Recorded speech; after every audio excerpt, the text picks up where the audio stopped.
Poder em Pauta, com Amanda Valeri. Olá, seja bem-vinda, seja bem-vindo ao Poder em Pauta, diretamente dos estúdios da Rádio Cultura, e toda semana tem um episódio novo. E hoje a gente vai falar da aprovação do projeto Antifacção na Câmara dos Deputados, que recebeu um novo nome, o Marco Legal do Combate ao Crime Organizado. Para a gente entender o contexto político em torno dessa aprovação, o Poder em Pauta recebe hoje Rogério Arantes, que é professor doutor do Departamento de Ciência Política da USP, coordenador do Núcleo de Pesquisa JUDE, Judiciário e Democracia, e pesquisador de instituições de justiça e órgãos de controle como o Supremo Tribunal Federal, Ministério Público e Polícia Federal. Professor Rogério, seja bem-vindo. Olá, muito obrigado, Amanda, pelo convite. Prazer participar do seu programa. O prazer é todo nosso. Professor, o projeto foi aprovado após o relator, o deputado federal Guilherme Derrite, apresentar a sexta versão do relatório. Foi um texto rodeado de críticas de vários setores, inclusive do presidente Lula.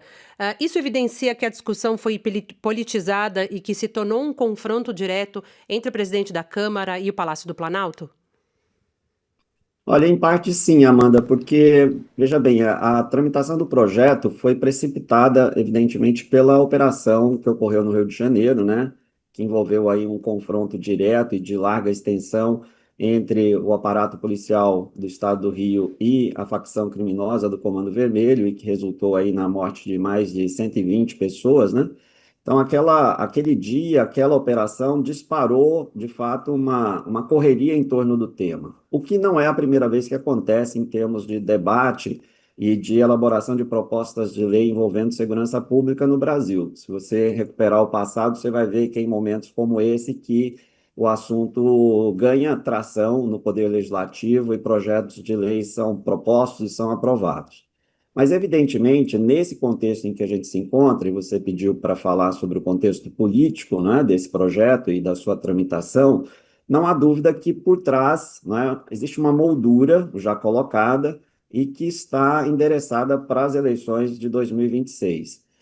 Eleições nas quais o tema da segurança pública, essa previsão já estava sendo feita pelos institutos de pesquisa, pelo menos desde o início desse ano, de que o tema da segurança pública seria e será um dos principais temas, não é, da disputa eleitoral do ano que vem. Então, os dois campos principais, né, nos quais a política brasileira hoje se divide, trataram de lidar com o assunto já com o olho, digamos assim, mais adiante, não é?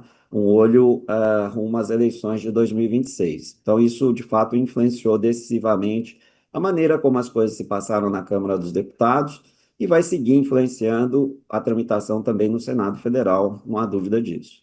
O projeto original veio do Palácio do Planalto, veio do Executivo. A escolha do Derrite pelo Hugo Motta fez com que o governo perdesse um pouco de protagonismo em relação ao assunto? Olha, a verdade seja dita, o Poder Executivo já vinha trabalhando num projeto de emenda constitucional e de lei sobre a segurança pública no Brasil há bastante tempo. Tanto é que o projeto foi encaminhado logo em seguida, no dia seguinte à operação no Rio de Janeiro, porque ele já estava pronto, praticamente pronto, há bastante tempo.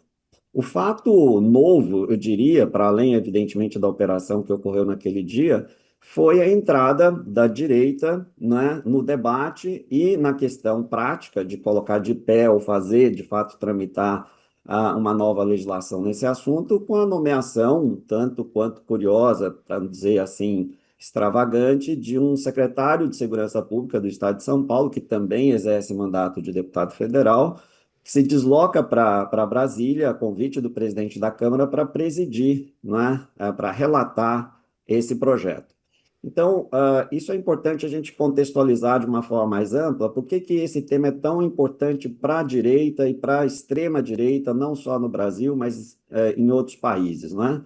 A direita, e sobretudo a extrema-direita, ela tem uma prateleira, Amanda, compartilhada de temas e questões que alavancam suas pautas em momentos eleitorais. Então, na Europa, nos Estados Unidos, por exemplo, o tema da imigração, dos imigrantes, dos refugiados, é a questão central que mobiliza os partidos nesse campo e eles utilizam esse tema para mobilizar os seus eleitores. Outro tema também bastante. Bom, esse tema, obviamente, dos imigrantes, ou do problema da imigração, não cabe no Brasil. Então, não pode ser transformado numa pauta para se levar adiante. Outras coisas disponíveis nessa prateleira internacionalizada da extrema-direita, para além dos imigrantes, é a possibilidade de vir com um regime de força, eventualmente com apoio até de militares para a sua configuração. Bom, isso, no caso do Brasil, foi recentemente tentado e definitivamente afastado. Outro tema que é muito caro para a direita, e sobretudo para a extrema-direita, é uma visão radical da economia no sentido de um ultraliberalismo, ao estilo do que aconteceu na Argentina, por exemplo, com o Milei. E que no Brasil teve a sua chance com o Paulo Guedes, ministro da Fazenda do governo Bolsonaro, mas que acabou não indo adiante. Então, eu diria que essa agenda também está um pouco perdida. O combate à corrupção seria um quarto tema muito mobilizado pela direita populista, que tem um discurso anti-elites e coisas do gênero. Bom, essa bala também já foi gasta, não é? Recentemente no Brasil, com resultados também pouco producentes. Então, restou o tema da segurança pública, não é? E nesse tema, então, era importante liderar essa iniciativa e se colocar à frente, né, para tentar galvanizar junto à sociedade brasileira uma posição que a direita hoje está em grande dificuldade de se colocar em função da melhoria da aprovação do governo Lula, da melhoria da sua própria popularidade, da forma como o governo enfrentou o problema do tarifaço econômico e político imposto por Trump ao Brasil, com desdobramentos, inclusive, que recaíram sobre as instituições políticas e judiciais brasileiras, graças à atuação do deputado Eduardo Bolsonaro à distância, né, com esta intenção. Então, o semestre e o ano estava terminando muito mal, muito ruim para os partidos de direita no Brasil, que perderam o seu candidato principal, o ex-presidente, que está condenado e deve começar a cumprir pena em breve, não é? E o esforço feito em torno de uma política externa agressiva para impedir essa condenação pelo Supremo Tribunal Federal e também do ponto de vista econômico, estrangular o país, tanto o Poder Executivo quanto o Poder Judiciário brasileiros souberam reagir e saíram vitoriosos nesse fronte.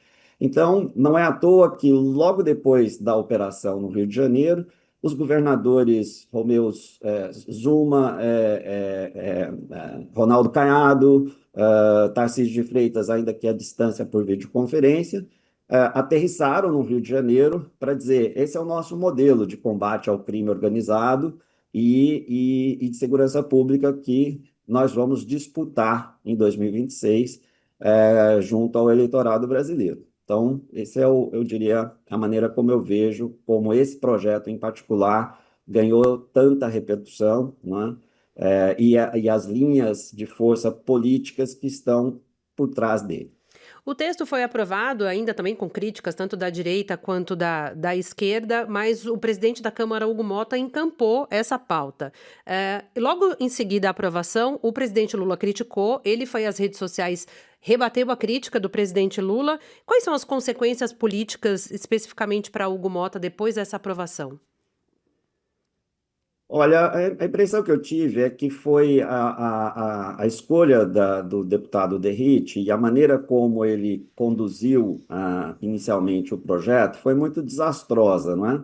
Então, acho que do ponto de vista do presidente da Câmara, o estrago já estava feito e aí então ele tratou de correr com a aprovação do projeto, que foi aperfeiçoado, né? É bom dizer isso, e transferir o problema para o Senado, que tem se mostrado de fato uma casa revisora das coisas que a Câmara faz e às vezes faz de uma maneira muito assodada.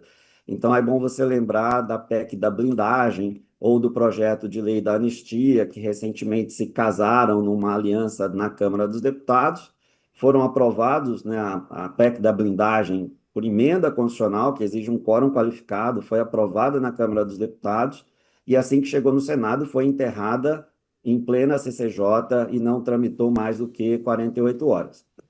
E, naquela época, o próprio presidente do Senado nomeou Alessandro Vieira para a relatoria daquela PEC, ele de pronto saiu dizendo que aquilo era uma grande aberração e que devia ser enterrada terminantemente. É interessante comparar com a forma como a PEC agora, na verdade, um projeto de lei, foi recebido pelo Senado e o mesmo presidente nomeou como relator o mesmo senador Alessandro Vieira, que já recepcionou o projeto de outro modo, né? Não dizendo que era uma excrescência que precisava ser enterrada, como foi na PEC da blindagem, mas ao contrário, dizendo como ele foi aperfeiçoado já na tramitação na Câmara e como no Senado ele vai seguir adiante e vai tentar aperfeiçoar e terminar de formatar um projeto que seja realmente adequado, né, para os desafios da segurança pública brasileira. E aí, acho que seria bom, Amanda, falar sobre quais foram os problemas principais do projeto DERRIT nas suas primeiras versões. Não sei se você gostaria de abordar esses problemas ou Não, se vamos, até você. porque a gente tem uma questão de ataque à institucionalidade no caso da Polícia Federal, né? Exatamente. Então, os dois. Bom, o deputado Derrite ofereceu uma sequência de versões do projeto, né? Acho que chegou a 6 versões, até finalmente a que foi aprovada. Mas as primeiras tinham dois grandes problemas. Um até que foi afastado rapidamente, que foi o problema, a reivindicação feita, inclusive, pelo governador do Rio de Janeiro, logo de saída, depois da sua operação por lá, que essas facções criminosas deveriam ser enquadradas como organizações terroristas, né? Então, essa é uma questão que sempre afeta a elaboração de leis envolvendo temas de segurança pública no Brasil, que a saída parece sempre ir para a direção mais radical e na direção que agrava, não é, não só penas, como esse projeto faz, mas agrava a conceituação do que a lei pretende definir. Então, nós evoluímos dessa maneira em grande medida, então o passo adicional agora seria, bom, vamos definir essas organizações como organizações terroristas. Bom, os juristas e o pessoal que tem lucidez e conhecimento sobre o tema simplesmente alertou para o fato de que se a gente define essas organizações como terroristas, o Brasil se abre para o cenário, para intervenções do cenário internacional e dos organismos internacionais, sempre que organizações como essa, facciosas, criminosas e organizadas, estiverem em ação no território nacional, a nossa soberania nacional vai ficar escancarada para a ação internacional. Então, veja, isso foi uma correção feita logo de cara. Não é estratégico defini-las assim, porque o país se torna vulnerável à ação internacional. E ninguém quer isso. E veja, não é uma coisa que seria, digamos assim, impensável no cenário atual. Basta lembrar que o deputado Eduardo Bolsonaro foi para o exterior pedindo a intervenção dos Estados Unidos em matérias domésticas brasileiras. O seu irmão, diante da operação no Rio de Janeiro, disse que gostaria de ver que os Estados Unidos jogando bombas sobre o estado do Rio de Janeiro para atingir essas organizações. Então, essa ideia de uma intervenção externa sobre a soberania nacional numa temática como essa não está assim descartada, né? E o projeto, então, abriria mais flanco para esse tipo de coisa. Não foi o caso, isso já foi resolvido, não consta mais do projeto e o senador Alessandro Vieira tem plena clareza disso. O segundo grande problema é que o projeto, de fato, manietava a atuação da Polícia Federal brasileira no combate ao crime organizado por meio das operações que, por vezes, incidem nos estados que compõem a federação. E aí a história é um pouco mais longa, né? Tem a ver com o fato de que a Polícia Federal, que se reestruturou no Brasil a partir dos anos 2000, adquiriu uma capacidade de atuação com inteligência e com equipamentos e com força, né, quantitativa de policiais e de delegados, graças a grandes transformações que foram feitas na corporação na década de 2000, e que hoje é a instituição que os brasileiros admiram, é a instituição que os brasileiros confiam, mas mais do que isso, é uma instituição, Amanda, que não opera a mando ou a pedido do presidente da República diretamente. Quando a Polícia Federal faz uma operação de combate à corrupção ou ao crime organizado, é bom sempre lembrar que ela está agindo mediante uma ordem judicial. que foi também fiscalizada pelo Ministério Público Federal. Porque a Polícia Federal não é, embora esteja abrigada no Poder Executivo Federal, ela é uma polícia judiciária, ela só age mediante a expedição de ordens dadas por um juiz e solicitadas e fiscalizadas pelo Ministério Público, não é? Então, foi muito estranho que o projeto Derrite tenha estabelecido que a Polícia Federal só poderia agir com a anuência e a autorização do governador estadual respectivo, sabe? Isso não só ofendia a autonomia da Polícia Federal, mas seria declarado inconstitucional numa primeira leitura pelo Supremo Tribunal Federal, com certeza, porque, na verdade, esse dispositivo atentava contra a organização do sistema de justiça do país, na medida em que a Polícia Federal só age por mandado judicial, né? Então, imagina a situação em que um governador de estado dissesse: não, não vai ter a operação da Polícia Federal aqui hoje, porque eu não quero. Então, ele ofenderia não só a Polícia Federal, mas todo o sistema de justiça que funciona nesses momentos para autorizar uma operação como essa. Só para dar um exemplo, dessa semana, a operação contra os controladores do Banco Master talvez não tivesse ocorrido se essa regra estivesse em vigência, porque o governador do Distrito Federal, que foi a favor da compra do Banco Master pelo Banco BRB, talvez não autorizasse a atuação da Polícia Federal sob ordem judicial para mandar prender temporariamente ou preventivamente os diretores desses bancos, notadamente do Banco do Distrito Federal, né? Então, isso também já caiu, mas remanesceu no texto um problema sobre a distribuição de recursos financeiros angariados por meio, sobretudo, do chamado perdimento dos bens, né, que são aqueles bens recuperados pela própria operação policial, pertencentes aos acusados e aos investigados, que, em geral, compõem um fundo nacional e esses recursos eram destinados depois à Polícia Federal justamente para aumentar a sua capacidade organizacional e de atuação, né, no subsídio e na compra de equipamentos e investimento em inteligência. Então, o projeto ainda tem essa questão, ela vai ser muito discutida no Senado, se isso vai ter, de fato, implicações sobre a autonomia financeira da Polícia Federal, e, portanto, isso vai ser revisto, ou se não, não é algo tão absurdo assim, essa proposta, que redivide este bolo entre as polícias estaduais e a Polícia Federal. Então, esse acho que vai ser um dos principais pontos que o senador Alessandro Vieira vai ter que olhar com cuidado, ouvir os especialistas na matéria, para tomar uma boa decisão em termos de substitutivo, se ele vier elaborar um, né, para esse projeto que agora passa a tramitar no Senado Federal.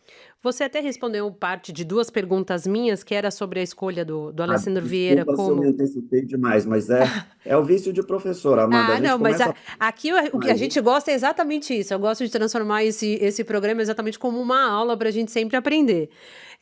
Mas olhando para Alessandro Vieira, ele já escutou alguns especialistas que dizem que essa questão do financiamento da Polícia Federal não deve ser tão impactado porque a maior parte do dinheiro recebido pela Polícia Federal vem da União. Mas aí é uma discussão que a gente vai ter que acompanhar.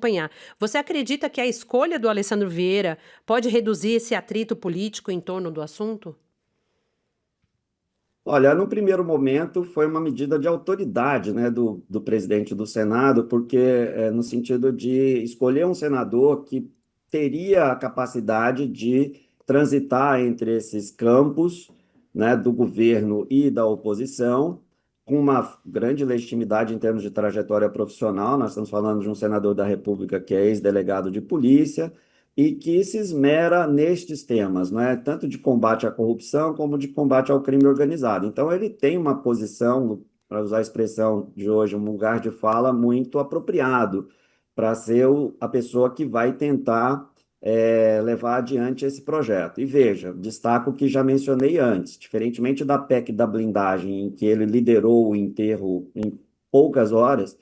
No caso deste projeto, ele já recepcionou de uma outra maneira, ele já entende que boa parte dos problemas que havia no projeto original do deputado Derrite foram superados, mas ainda há coisas a serem aperfeiçoadas e eu acho que ele tem, de fato, uma capacidade e uma imagem boas o suficiente para, de fato, fazer esse projeto avançar positivamente, né? Resolvendo essas questões que ficaram pelo caminho. Eu destacaria, Amanda, inclusive outras que não foram tão tematizadas no debate público, mas tem um grave problema de esse projeto, no afã de querer descrever e conceituar essa forma de criminalidade, criou tipos penais novos de uma maneira muito assodada. E veja, não é questão aqui de defender um garantismo de direitos humanos, né? O que eu faria tranquilamente também.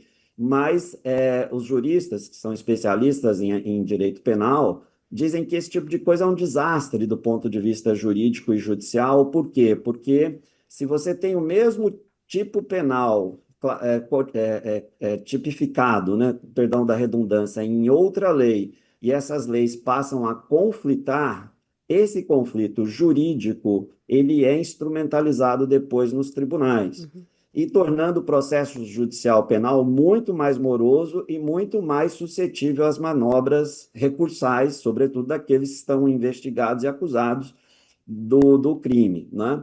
Então, o desafio técnico do senador Alessandro Vieira nesta matéria vai ser justamente eliminar sobreposições e delimitar, fazer com que esse texto seja delimitado de uma tal maneira que ele não rivalize com outros e gere esse caos jurídico e judicial que pode ocorrer derivado desse assodamento, né? Um outro problema também que não tem sido muito discutido, mas que merece atenção, diz respeito ao chamado perdimento dos bens, esses que são apanhados pela Polícia Federal no dia da operação, carros de luxo, dinheiro vivo, joias, relógios, etc., todos supostamente pertencentes aos criminosos e oriundos de atividade criminosa, e que é um tema complexo, é uma questão de fato complicada, se o poder público tem autoridade para fazer uso direto e imediato desses bens sem que isso passe por uma tramitação judicial mais alongada. Não estou aqui defendendo que isso seja feito de qualquer maneira, mas o projeto inventou uma ação civil pública que vai ter que ser apresentada pelo Ministério Público para fins de promover esse perdimento ou essa alienação final desses bens e recursos. Bom, os especialistas sabem o quanto ações civis demoram para tramitar na justiça brasileira a perder de vista. Inclusive, é um tipo de ação com baixíssimo grau de efetividade processual. Tramita da primeira para a segunda, para a terceira, chega até os tribunais superiores e invariavelmente não termina muito bem. Então, por que adotar uma ação como essa para atacar o problema de como lidar com os bens, né, que são apropriados pelas operações policiais, e não um caminho que, além de assegurar o direito das pessoas, etc., torne esse processo mais efetivo. Por quê? Porque, sobretudo no caso das organizações criminosas, a gente sabe que talvez valha mais a pena atacar o seu patrimônio, a sua liquidez, né? O fluxo financeiro e dos recursos que ela consegue mobilizar, do que sair matando bandido de menor calibre nas ruas do Rio de Janeiro. Então, assim, o contraste entre as duas operações recentes no Brasil é evidente desse ponto de vista, né? Se você comparar a Operação Carbono Oculto com a Operação Contenção, são dois modelos muito distintos de combate à criminalidade organizada. Então, uma com inteligência, mais limpa, atacou o coração financeiro dessas organizações. A outra dispensa a descrição, né? Que, aliás, é bom lembrar, a primeira declaração do governador do Rio de Janeiro, depois que a operação já estava em curso, os primeiros resultados estavam aparecendo, foi uma declaração em que ele recuava do que tinha feito, né? Foi uma declaração ambígua, em que ele tentou colocar a culpa daquilo que ele achava naquele momento que tinha sido um desastre, um fracasso, né? Tentou colocar a culpa na ausência do governo federal, aliás, na ausência da própria Polícia Federal, que não teria atuado em conjunto, enfim. Aí houve uma operação Contenção 2, né, que foi a chegada dos governadores Caiado, Zuma, Tarcísio, não só em apoio à operação, mas para dizer ao governador do Rio de Janeiro: olha, essa é a nossa pauta para 2026. Segura isso daí, porque é por aqui que a gente tem chance de uma candidatura competitiva lá adiante. Então, vamos fazer disso daqui o nosso modelo de atuação. Vamos fazer disso daqui um exemplo para o país, do que a gente pode vir a fazer se conquistar o governo federal, né? Então, voltamos ao início da nossa entrevista, né? São disputas de modelos de atuação no combate ao crime organizado, e a gente espera que o Senado tenha lucidez para combinar esses modelos, não é? De uma maneira inteligente, que implique, de um lado, combater as organizações criminosas na sua parte patrimonial, financeira, etc., com eficácia, e daí não manietar a Polícia Federal, não manietar a Receita Federal, que é uma coisa que também está mais ou menos tá esquisita nesse projeto que veio da Câmara. São medidas fundamentais. São instituições, são órgãos importantíssimos nesse combate inteligente às organizações criminosas. E, claro, na outra ponta, a segurança pública da rua, né? Aquela que guarda a relação mais direta com o cidadão, e em lugares como no Rio de Janeiro, pelas características do crime organizado, impõe sobre essa população um sofrimento gigantesco, que esse projeto também traga medidas inteligentes para o enfrentamento da segurança pública no nível da rua também, né? Não só no nível do coração financeiro e patrimonial das organizações criminosas. Queria aproveitar que você mencionou que a pauta, né, da eleição de 2026 vai ser a segurança pública.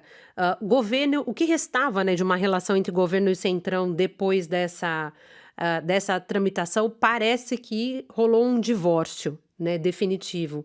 E quais seriam, então, as consequências desse divórcio entre o que restava do centrão com o governo na véspera da eleição presidencial? Bom, aí eu diria duas coisas um pouco mais, talvez, mais inventivas, mais especulativas, né? A primeira, Amanda, é que, às vezes, o Congresso Nacional passa a impressão de que lá, sobretudo na Câmara dos Deputados, governo e oposição são minorias. Ou seja, a maioria congressual se forma, por vezes, em determinadas pautas, voltadas para o alto interesse, e tem pouco a ver com a relação com o Poder Executivo. Então, você pega algumas votações cujo resultado é intrigante, né? Você não vê ao governo ganhando, mas você também não vê a oposição ganhando. Você vê uma maioria congressual voltada talvez para interesses próprios, e que aprendeu a governar o Congresso Nacional nessa direção. Então, assim, a PEC da blindagem foi um exemplo nesse sentido, né? Então, só para aprofundar um pouco o exemplo, não quero me alongar demais, mas na PEC da blindagem, o que os deputados que se articularam em torno dela afirmavam é que o exercício do mandato parlamentar estava muito exposto a interferências indevidas, externas, e até a abuso de autoridade judicial, né? Advindos do Supremo Tribunal Federal, do Poder Judiciário, de um modo geral. Então, eles não queriam mais se submeter ao foro privilegiado do Supremo Tribunal Federal, invertendo o adjetivo da expressão, porque tem esse nome, foro privilegiado, porque supostamente é um privilégio deles serem julgados numa instância máxima como o Supremo, mas eles não querem mais isso, eles não querem ter esse privilégio, né? Eles não querem ser julgados pelo Supremo, porque o Supremo está se mostrando muito efetivo na condenação de deputados. Bom, então, se não querem o foro privilegiado, eles deveriam, então, defender que fossem julgados onde? Pela primeira instância do Poder Judiciário, né? Porque é uma coisa ou outra. Mas essa segunda opção é tão ruim quanto a primeira. Então, chamou-se de PEC da blindagem porque o que era fundamental naquele texto? Não ser julgado nem lá nem cá, a não ser por autorização deles mesmos, né? Da própria Câmara. e por isso naufragou, porque um projeto como esse, de fato, era insustentável. Então, não sei se me desviei muito da sua pergunta, mas o fato é que, por vezes, sobretudo na Câmara dos Deputados, a gente tem visto isso. Não sei, portanto, concluir se esse episódio vai afastar definitivamente o centrão do governo Lula e como é que essa relação entre eles vai evoluir. Mas eu também, na linha da especulação, tenho que chamar a atenção, Amanda, para o fato de que crime organizado, corrupção e política estão sim brincando no Brasil de uma maneira, no mínimo, complicada, para não dizer bastante preocupante, né? A tramitação desse projeto, as linhas de força em torno dele, o debate, as controvérsias, sugerem que parece que há forças de fato muito interessadas em construir uma blindagem dentro do Congresso Nacional, né, para proteger essas organizações. Então, a gente tem que, de fato, ficar muito atento a esses movimentos e a levantar alerta sempre que modificações venham no sentido mais de proteger a classe política do que aumentar o que é necessário sempre, a transparência e a capacidade da sociedade, por meio de instrumentos institucionais, de fiscalizar essa classe, né? Porque no dia em que houver um casamento perfeito entre crime organizado, corrupção e classe política, isso aqui deixa de ser um Estado democrático de direito e passa a ser uma outra coisa sobre a qual nenhum de nós vai querer viver. Para a gente finalizar a nossa conversa, mais um episódio que aconteceu essa semana, né? Uma semana bastante agitada em Brasília, que foi a indicação do Jorge Messias, o advogado-geral da União, para uma vaga no Supremo Tribunal Federal. Essa indicação pode azedar o clima pacífico que havia no Senado? Olha, as notícias que correm entre ontem e hoje, que é um episódio bastante recente, né, é de que não houve exatamente uma boa recepção do nome indicado, especialmente pelo presidente do Senado, que vinha sendo o grande interlocutor do presidente Lula na escolha para um nome para o preenchimento dessa vaga. Supostamente, o próprio presidente do Senado teria o seu candidato e um candidato que gozaria de amplo apoio entre os senadores. O fato é que a prerrogativa de escolha é do presidente, ainda que caiba ao Senado aprovar ou não. E aí, Amanda, tem um dado que é curioso, né? Na história da República Brasileira, com exceção lá dos primórdios da Primeira República, onde houve 2 ou 3 casos, digamos assim, pitorescos de rejeição de uma indicação presidencial pelo Senado da República, a história republicana é a de confirmação. O Senado nunca rejeita uma indicação presidencial.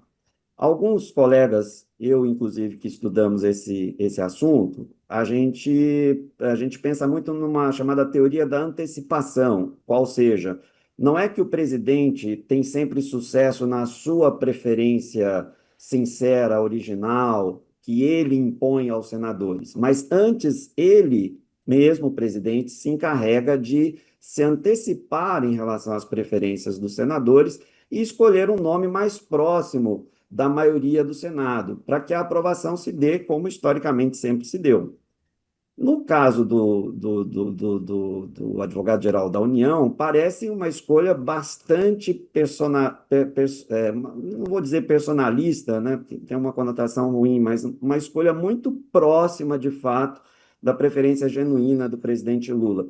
Eu não saberia dizer se ele ajustou alguma coisa em relação à preferência dos senadores para levar adiante essa indicação. Então, hoje parece que é um nome que vai ter que trabalhar bastante para prosperar junto ao Senado e alcançar a maioria necessária para a sua aprovação. O que não quer dizer que seja impossível, porque já tivemos casos recentes de ministros indicados pelo presidente Bolsonaro, ou mesmo antes dele, e que tiveram que ficar ali no acostamento um bom tempo, né? Aguardando o melhor momento para a sabatina e o melhor momento em que essa maioria estivesse mais favoravelmente ao nome indicado. Então, o que eu sugiro nessa linha é, se o presidente do Senado marcar para esta semana tentar marcar para essa semana logo a sabatina e a votação, pode ser, na verdade, um sinal inverso o das chances de aprovação do nome, porque isso seria feito justamente para não permitir que Jorge Messias fizesse um trabalho de se aproximar dos senadores, conversar, estabelecer acordos e acordos que eu digo na linha, digamos assim, doutrinária, jurídica, né? No sentido de se colocar como um candidato à Suprema Corte com determinadas características que seriam compatíveis com o pensamento médio do Senado Federal. Então, se Messias não tiver tempo de realizar esse trabalho e for submetido rapidamente a uma sabatina no Senado, pode ser que ele realmente tenha grandes dificuldades de alcançar o número necessário para sua aprovação.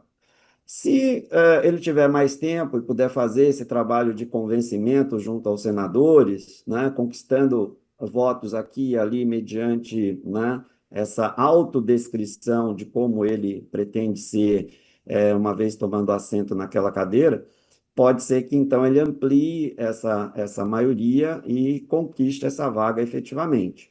Mas nós vamos ter um caminho mais difícil do que outros indicados anteriormente, que de saída já gozavam da simpatia da maioria dos senadores. É um final de ano que promete ainda, né, professora? Final de ano, começo de ano, a gente não pode tirar férias, Amanda. Exatamente. A gente que mexe com política tem que estar de prontidão até no Natal e no Ano Novo. Professor Rogério, foi um prazer imenso recebê-lo aqui no Poder em Pauta. Muito obrigada por nos atender no meio do feriado e até uma próxima oportunidade. Prazer foi meu, estaria à sua disposição, Amanda. Obrigada a você pela companhia. A gente volta na semana que vem com uma nova pauta e, claro, deixa seu comentário, curta e compartilhe esse episódio. A gente volta na semana que vem. Até lá.